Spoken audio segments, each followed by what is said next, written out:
Hello बच्चों, welcome to physics online classes. आप जानते हैं हम अपना मात्रक एवं विमा वाला चैप्टर पढ़ रहे हैं। इसमें हमने अलग अलग भौतिक राशियों का, व्युत्पन्न भौतिक राशियों का विमा सूत्र निकालना सीखा। अब हम इस विमा सूत्र को और थोड़ा सा एडवांस लेवल पर लेकर जाते हैं, जहां से हम अलग अलग इक्वेशन में किसी अज्ञात भौतिक राशि का विमा सूत्र कैलकुलेट करेंगे। अब बच्चों, हम यहाँ विमाओं से संबंधित कुछ महत्वपूर्ण बिंदु देखते हैं और इन्हें समझते जाते हैं। जैसे कोई हमें ये इक्वेशन दी गई है x equals to Y plus Z, तो आप यहां ध्यान रखेंगे कि एक भौतिक राशि में हम उसी भौतिक राशि को जोड़ सकते हैं या घटा सकते हैं। तो आप जानते हैं हम समय में समय को ही जोड़ सकते हैं, यानी 5 second plus 10 second equals to 15 second. हम कभी भी समय के अंदर द्रव्यमान को नहीं जोड़ सकते।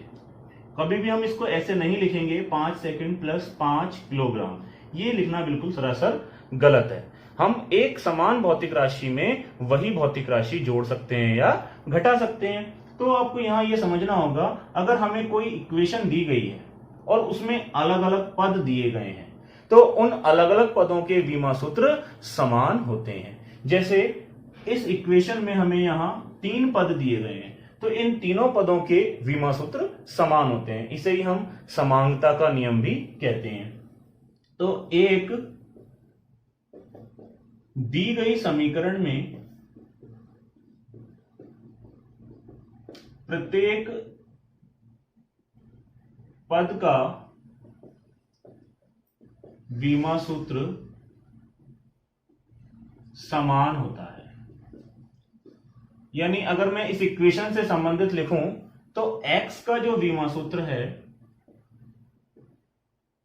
वही विमा सूत्र y का भी होगा और वही विमा सूत्र z का भी होगा। ऐसा हम क्यों लिख रहे हैं? क्योंकि x, y, z समान भौतिक राशियां हैं। क्योंकि x, y और z तीनों समान भौतिक राशियां हैं। और एक भौतिक राशि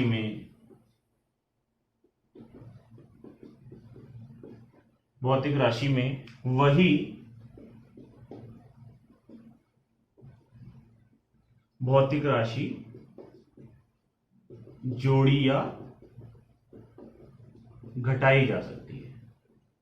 ये बहुत ही महत्वपूर्ण लाइन है और इससे बहुत सारे हमारे न्यूमेरिकल भी सॉल्व होंगे, तो इस बात का ध्यान रखेंगे। कोई भी इक्वेशन हमें दी गई है तो उस इक्वेशन में प्रत्येक पद का विमा सूत्र समान होता है। जैसे अगर मैं गति के समीकरण की बात करूं, v equals to U plus AT होता है। आप लोगों ने छोटी क्लास में गति का समीकरण पढ़ा होगा, न्यूटन की गति का समीकरण v equals to U plus AT होता है। तो यहां अगर आप देखो तो इस इक्वेशन में 3 पद हैं, एक पद ये, एक पद ये और एक पद ये। तो इन तीनों पदों के जो विमा सूत्र हैं वो कैसे होंगे? समान ही होंगे। इस बात का ध्यान रखेंगे, क्योंकि यहां a तो त्वरण है और t समय है। तो यहां त्वरण है और यहां समय है, और त्वरण बराबर हम जानते हैं वेग बटे समय होता है, और ये समय। तो आप देखो समय से समय को कैंसिल कर दूंगा तो ये क्या आएगा? वेग आएगा। u भी क्या है? वेग है। v क्या है? ये भी वेग है। तो इसका अर्थ ये हुआ कि किसी भी समीकरण में प्रत्येक पद का विमा सूत्र समान होता है। ये बहुत ही महत्वपूर्ण नियम है। और आगे चलते हैं। दूसरा पॉइंट, ये मैंने पॉइंट पिछले वीडियो में बताया था। जो अचर राशियां होती हैं, जो न्यूमेरिक वैल्यू होती हैं, उनका विमा सूत्र नहीं होता, वो विमाहीन राशियां होती हैं, उनको हम 1 से व्यक्त करते हैं। जैसे मैंने बताया था sine theta, cos theta, tan theta, त्रिकोणमितीय लॉग e की पावर x, इसे कहते हैं लघु गुणकीय फलन, इसे कहते हैं चरघातांकी फलन, इन्हें कहते हैं हम त्रिकोणमिति फलन। ये सभी कैसे होते हैं? ये सभी विमाहीन होते हैं। ये विमाहीन होते हैं। इसी तरह से मैंने बताया भी था आपको शुद्ध अनुपात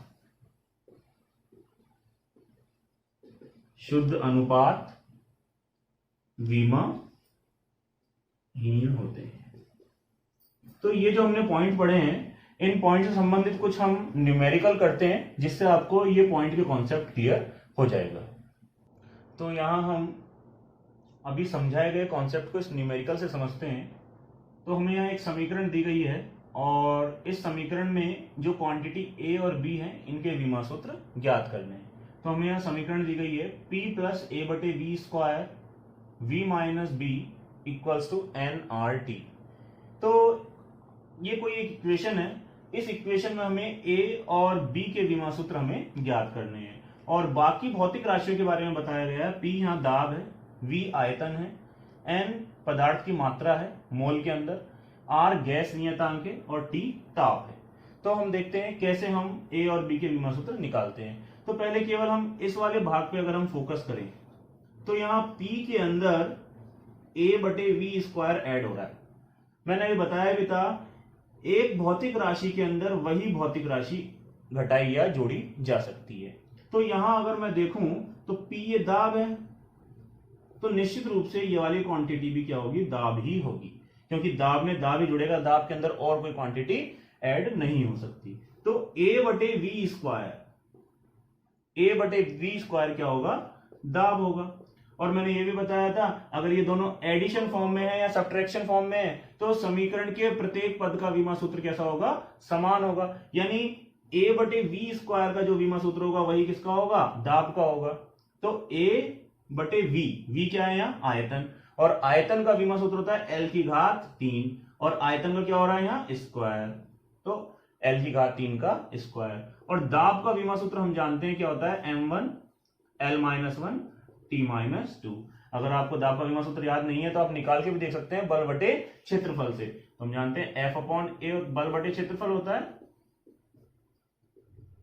दाब क्या होता है, बल बटे क्षेत्रफल। तो यहां से भी निकाल के देख सकते हैं, बल हो गया m1 L1 T-2 और क्षेत्रफल का हो गया L2। तो यहां से ये कट जाएगा और ये आ जाएगा m1 L-1 T-2। तो इस तरह से भी हम निकाल के देख सकते हैं और अगर हमें याद है तो हम डायरेक्ट भी रख देंगे इसे। तो दाब का विमा सूत्र रख दिया मैंने m1 L-1 T-2। यहां a बटे ये हो जाएगा L की घात 6 equals to m1 L-1 T की घात -2। तो यहां से a का विमा सूत्र देखो क्या आएगा, इस L की घात 6 को इधर गुणा कर देते हैं, m1 L-1 T की घात -2 L की घात 6। तो यहाँ 6 माइनस 1 तो कितना हो जाएगा, L की घात 5, m1 L की घात 5 T की घात -2। तो इस तरह से हम आसानी से A का विमा सूत्र ज्ञात कर सकते हैं। तो हमें यहाँ केवल इतना सा ध्यान रखना है, ये दोनों भौतिक राशियां ऐड हो रही हैं। जब ये दोनों भौतिक राशियां ऐड हो रही हैं तो ये फिक्स है कि जो विमा सूत्र इसका होगा वही विमा सूत्र इसका भी होगा, क्योंकि समान एक भौतिक राशि में समान भौतिक राशि ही जोड़ी या घटाई जा सकती है। इसी तरह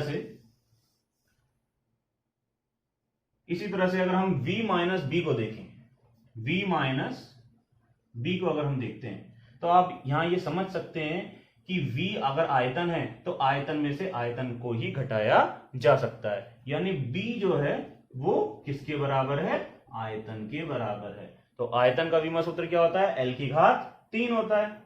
तो B का विमा सूत्र भी कितना हो जाएगा, L की घात 3। तो इस तरह से हम आसानी से A और B के विमा सूत्र ज्ञात कर सकते हैं।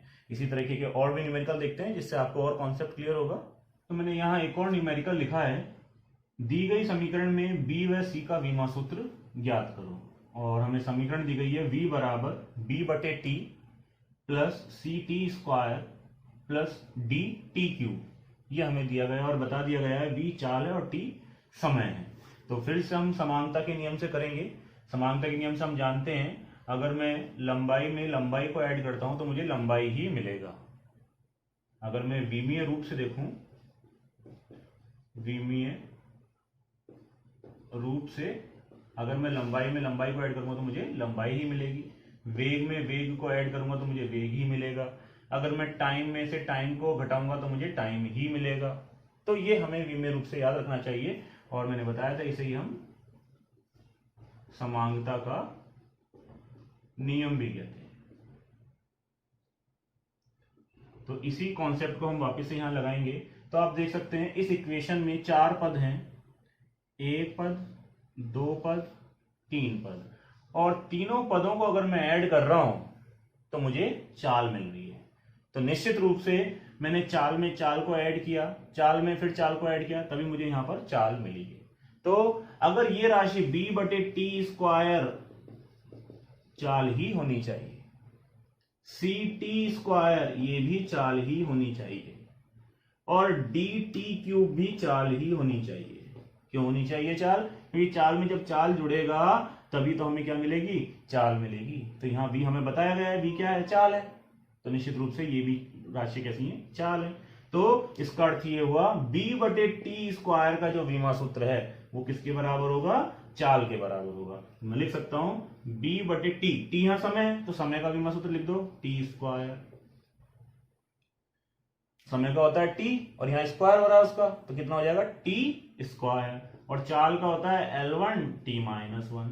तो इसे अगर मैं सॉल्व करूं तो b का जो विमा सूत्र आएगा मेरे पास L1t-1 t⁻²। तो b बराबर L1t⁻1। तो इस तरह से हम आसानी से b का विमा सूत्र ज्ञात कर सकते हैं। अगर मुझे c का ज्ञात करना हो तो मैं देखो कैसे करूंगा। यहाँ c t² चाल के बराबर है और चाल का विमा सूत्र L1t-1, और c का मुझे ज्ञात करना है और t का मुझे पता है t1 होता है, और t का क्या हो रहा है? यहाँ स्क्वायर हो रहा है। और L t-1, इसे थोड़ा सॉल्व कर लेते हैं, आंसर आ जाएगा। तो c का विमा सूत्र आ गया L1t-1 अपॉन t²। अब ये t² ऊपर जाएगा, अगर ये t² ऊपर जाएगा तो जाएगा t⁻²। तो इसको लिख सकते हैं हम L1t⁻3। तो आसानी से हमारे पास c का विमा सूत्र आ गया। प्रश्न हमारा यही था, b और c के विमा सूत्र ज्ञात करो। इस तरह के और भी क्वेश्चन आप ट्राई कर सकते हैं, सॉल्व करके देख सकते हैं। इसे आप देख के आसानी से समझ लीजिए। तो बच्चों, मैंने यहाँ आप लोगों के लिए एक बहुत ही महत्वपूर्ण प्रश्न लिखा है, इंपॉर्टेंट प्रश्न है। इससे आपके और भी अच्छे कॉन्सेप्ट बनेंगे इस टॉपिक से संबंधित। तो देखते हैं ये वाला क्वेश्चन भी। बल F को विस्थापन x और समय t के पदों में निम्न समीकरण द्वारा व्यक्त किया गया है। मान लो ये जो बल है F, इसे विस्थापन x और समय t के पदों में इस समीकरण द्वारा व्यक्त किया गया है, और हमें यहाँ d/b का विमा सूत्र ज्ञात करना है। तो जो कॉन्सेप्ट अभी हमने पढ़े हैं उन्हीं कॉन्सेप्ट से हम आगे चलते जाते हैं और इसे सॉल्व करके देखते हैं। बहुत ही अच्छा क्वेश्चन है। तो अगर मैं पहले यहां बात करूं, अगर मैं इस वाले पहले वाले पद की अगर मैं बात करूं, तो पहले वाला पद, दूसरे वाला पद, ये दोनों एडिशन फॉर्म में है, दोनों जुड़ रहे हैं, और दोनों का जुड़ने के बाद हमें क्या मिल रहा है? बल मिल रहा है। तो पहली बात तो हमें ये कंफर्म हो रही है कि ये जो पूरी की पूरी राशि है a cos bx, ये बल के बराबर है। एक कंक्लूजन तो ये निकल रहा है, a cos bx जो है वो बल के बराबर है। दूसरी चीज यहां निकल के आ रही है, c sin dt भी बल के बराबर है, जैसा भी हमने पिछले क्वेश्चन में किया था। अगर मैं थोड़ा और आगे बढ़ूं तो आप जानते हैं यहाँ cos थीटा होता है। मैंने बताया भी था अभी आप लोगों को कि cos थीटा sin थीटा कैसे होते हैं? विमाहीन होते हैं। तो मैं अगली बात मुझे ये निकल के आ रही है कि cos bx कैसा है? ये विमाहीन है। अगर मैं केवल cos की बात करूं, cos bx की बात करूं, तो ये कैसा है? विमाहीन है। और हम जानते हैं cos के साथ थीटा जुड़ा हुआ रहता है, cos के साथ थीटा होता है, और थीटा जो है एक संख्यात्मक मान होता है, और संख्यात्मक मान जो है, संख्यात्मक मान कैसा होता है? विमाहीन होता है। ये थीटा क्या है? थीटा यहाँ कैसा है? संख्यात्मक मान है। और संख्यात्मक मान कैसा होता है? विमाहीन होता है। तो मैं कह सकता हूं कि ये जो थीटा है ये कैसा है? विमाहीन है। लेकिन अगर मैं इक्वेशन में जाऊं तो थीटा के स्थान पे मुझे दिया हुआ है bx, कैसा है? विमाहीन होगा। थीटा के स्थान पे मेरे पास क्या है? bx है, तो bx भी कैसा होगा? विमाहीन होगा। और x मुझे यहां क्या बताया गया है? विस्थापन है। तो मैं इसे लिख सकता हूं b, और x जो है, x क्या चीज है? विस्थापन, और विस्थापन का विमा सूत्र क्या होता है? L1 होता है। और विमाहीन को हम कैसे लिखते हैं? 1 से लिखते हैं। तो b इक्वल्स टू आ गया 1/L1 और इसको लिखूंगा L की पावर -1। ऊपर जाके कितना हो जाएगा ये L की पावर -1। ये तो मैंने निकाल लिया B का विमा सूत्र। इसी तरह से अगर मैं D के विमा सूत्र निकालने की बात करूं तो साइन dt कैसा होगा, विमाहीन होगा। और आप जानते हैं कि साइन के साथ यहां क्या होता है, ये कोण होता है। यहां थीटा इक्वल टू कितना है dt, तो dt भी कैसा होगा, विमाहीन होगा। और t मुझे यहां बताया गया है समय है, और समय का विमा सूत्र होता है t1। तो मैं लिख सकता हूं d और समय का विमा सूत्र मैंने लिख दिया t1। और ये विमाहीन है, विमाहीन को हम क्या लिखते हैं, 1 से लिखते हैं। तो d का विमा सूत्र आ गया 1/T1। तो ऊपर जाके हो जाएगा t की पावर -1। अब मुझे क्या चाहिए था, मुझे आंसर चाहिए था d बटे b का विमा सूत्र। तो d बटे b का विमा सूत्र, तो d का मेरे पास है t की पावर -1 और b का विमा सूत्र है मेरे पास l की पावर -1। अब l की पावर -1 ऊपर जाएगा तो क्या हो जाएगा, L1 t की पावर -1। तो आप कह सकते हैं कि d बटे b का विमा सूत्र कितना आ गया, L1 t की पावर -1। तो आप यहां ध्यान रखेंगे हमने क्या कॉन्सेप्ट का यूज किया है। ये जो कोण है, ये कोण जो है, ये जो कोण है, ये कैसा है, विमाहीन है। और विमाहीन को हम किसके बराबर रखते हैं, 1 के बराबर रखते हैं। तो मैंने विमाहीन को किसके बराबर रख दिया, 1 के बराबर रख दिया। x विस्थापन था, इसका विमा सूत्र रख दिया मैंने, तो b का निकाल लिया। यहां मैंने t का विमा सूत्र t1 रख दिया, तो मैंने यहां से d निकाल लिया। तो d बटे b का आसानी से मेरे पास विमा सूत्र आ गया L1 t-1। तो इस तरह के आप और भी क्वेश्चन ट्राई कर सकते हैं।